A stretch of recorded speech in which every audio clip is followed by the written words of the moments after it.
오늘 본문은 타지 않는 떨기나무 가운데서 하나님이 모세를 부르시는 소명의 장면입니다.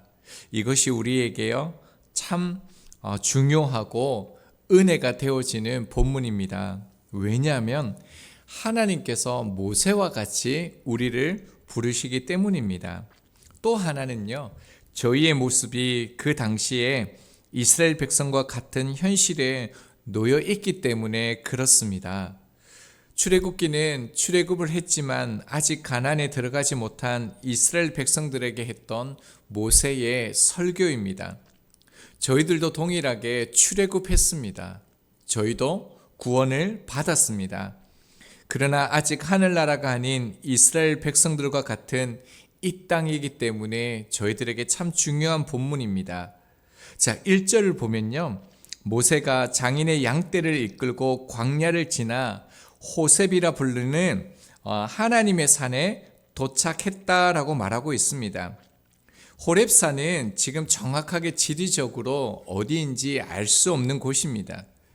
호렙의 뜻은요, 황량한 곳, 폐허, 내버려진 땅을 의미하는 상징적인 묘사입니다.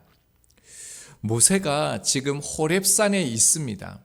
성경은 우리 가운데 무엇을 말씀하고자 하는 걸까요? 황량한 곳, 폐허가 된 곳에 모세가 지금요 버려진 사람으로 있다라는 것을 암시적으로 우리 가운데 드러내는 것입니다. 자, 1절을 또 다시 보면요, 모세가 장인 미디안 제사장 이디로의 양떼를 치더니라고 말합니다. 그런데 이렇게 표현해도 되지 않습니까? 모세가 양떼를 치더니라고 하면 되는데 왜 굳이 장인 미디안 제사장 이드로의 이름을 말하는 걸까요? 이것은요, 지금 모세의 현실이 어떠한지를 우리 가운데 계속적으로 보여주는 것입니다. 장인 이드로는 모세가 딸들을 구해줬을 때 참 환대하고 극진히 대했습니다. 그뿐만 아니라 딸을 주었죠. 그런데 조금 의아해하시죠. 지금 장인 이름이 다르게 나옵니다. 2장 18절을 보면 르우엘이라고 되어져 있는데 오늘 본문에서는 이드로라고 나오고 있습니다. 여러 가지 의미가 있을 수 있는데 모세에게 결혼시킨 이를 명예롭게 생각해서 그 이름을 풍부함, 우월이라는 뜻을 가지고 있는 이드로로 바꾸었다, 이렇게 말하기도 합니다. 자, 그런데 중요한 것은요, 이름이 바뀐 것이 아니라 지금 모세는 40년의 시간이 흐른 상태에 있습니다. 당시의 양은요, 그 사람의 능력, 소유, 재산, 이런 것들을 의미합니다. 자, 그런데도 모세는요, 아직도 자기 양떼가 없습니다.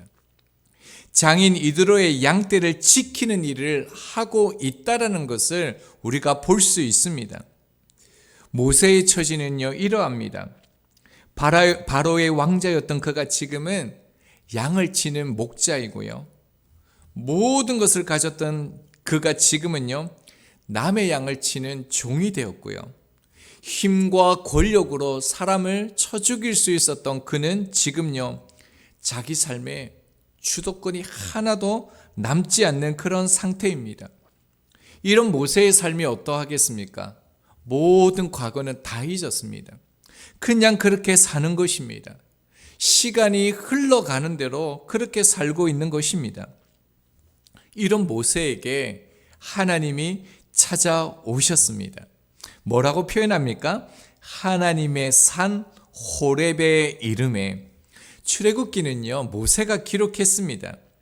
모세는 지금 의도적으로요, 호렙산을 하나님의 산 호렙산으로 지금 기록했습니다. 하나님의 주권적인 역사를 지금 모세가 표현하고 있는 것입니다. 이 황량한 버려진 땅에서 아무것도 열매 맺지 못해 버려진 나를 하나님께서 주권적으로 나를 만나 주셨다, 찾아주셨다라는 것을 말하는 것입니다.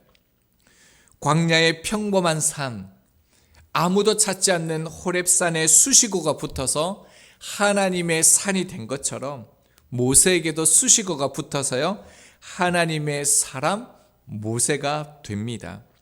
자, 다시 1절을 보면요, 그때를 광야 서쪽으로 인도하여라고 기록하고 있습니다.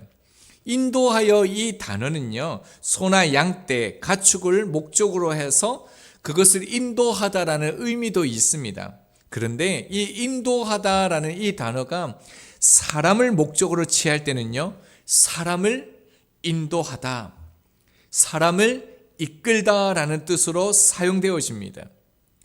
버려진 땅에서 양떼를 치던 모세는 이제 이스라엘 백성들을 이끌고 출애굽하여 가나안 땅으로 인도하여 갈 것입니다.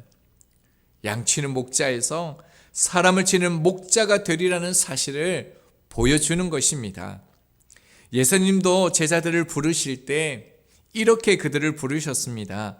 마태복음 4장 18절 19절입니다. 그들은 어부라 말씀하시되 나를 따라오라 내가 너희를 사람을 낚는 어부가 되게 하리라 하시니, 물고기를 낚던 어부들은 이제 사람을 낚는 어부가 됩니다. 모세를 보면요, 지금 모세의 상태가 어떻습니까? 자신의 인생이 끝났고 이렇게 그냥 살다가 죽기를 바랬을 것입니다. 다시 하나님의 부르신 가운데 애국 가운데 나아가 그들을 이끄는 지도자로 설 것을 예상할 수가 없었을 것입니다. 하나님의 시선은요, 우리의 시선과 다릅니다. 하나님은 계속적으로 모세를 부르면서 소명을 주십니다. 오늘 본문뿐만 아니라 3장 12절, 3장 14절, 4장 2절, 그리고 4장 12절, 5장 22절, 6장 1절, 16장 13절에서 무려 8번이나 계속적으로 모세를 부르면서요, 하나님께서 그에게 사명을 주십니다. 그 첫 번째 장면이 오늘 본문입니다. 참 의아하죠. 하나님이 이 모세를 부르시는데 살인자일 때, 그것도 도망쳐 알지도 못하는 땅 미디안에 있을 때 그를 부르시고 만나셨습니다. 하나님이 쓰시려면 가장 완전하고 뭐든지 할 수 있는 애굽에 있을 때 부르시는 게 맞지 않습니까? 그런데 아무것도 할 수 없는 버려진 모세에게 찾아오셨습니다. 왜일까요? 성경은요, 우리가 볼 때 모세가 도망쳤다, 살인자다, 아무것도 할 수 없다, 이것을 중요하게 여깁니다. 그러나 성경은 가르치는 것이 무엇입니까? 하나님이 그를 만나셨다, 하나님이 그를 부르셨다가 중요하다는 것을 강조하고 있습니다. 우리의 현실이 우리가 중요한 게 아니라 하나님입니다. 우리는 나 자신의 어떠함을 보는 데 익숙하지만요, 성경이 계속적으로 말하는 것은 하나님이 어떠한 분이신가라는 것을 바라보라는 것입니다.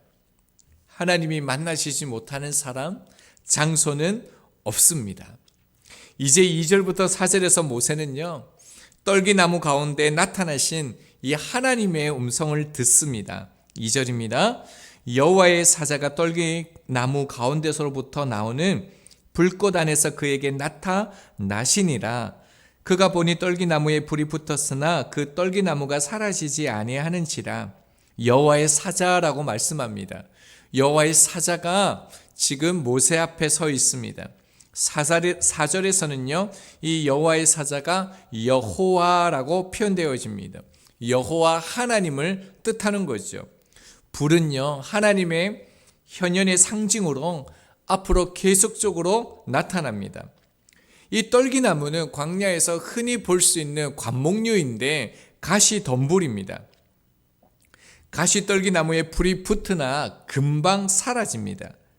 그런데 불이 붙었으나요, 사라지지 않습니다.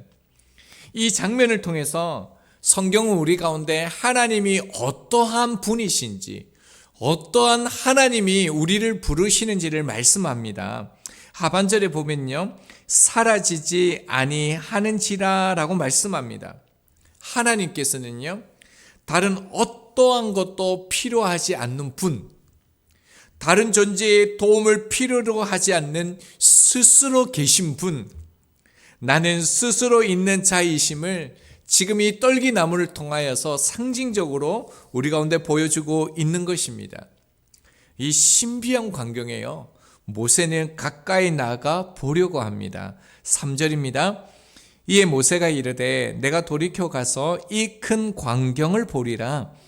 떨기나무가 어찌하여 타지 아니하는고 하니 그때에 모세는 떨기나무가 타지 않는 것을 보면서 호기심을 가지고 있습니다. 뭐라고 얘기합니까?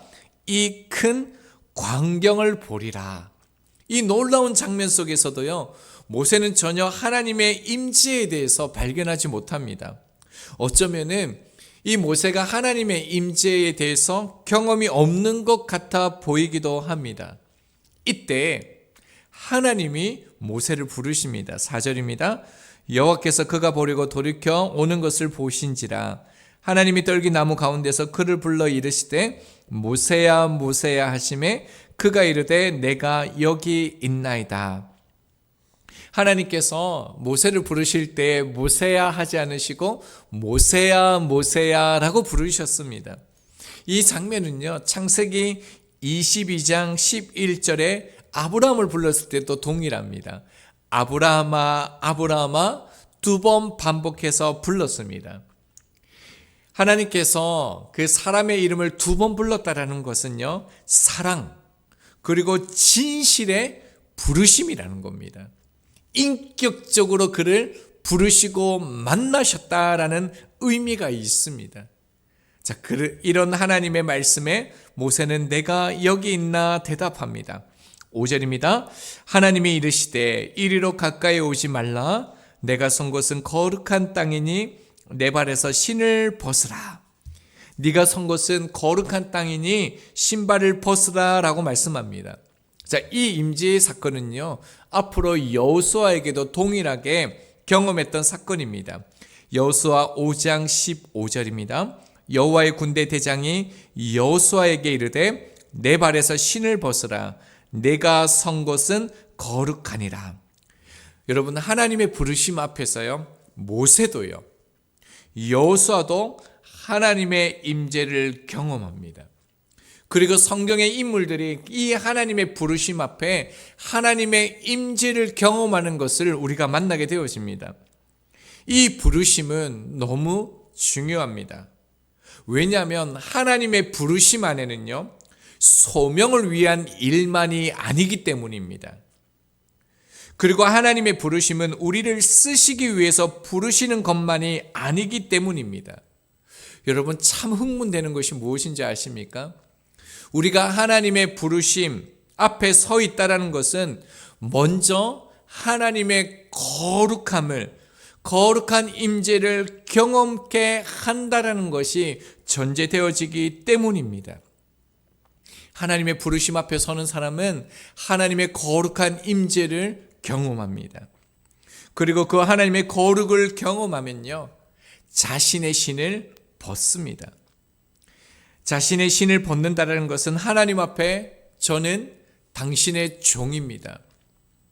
하나님만이 나의 주인이십니다. 선언하는 것입니다.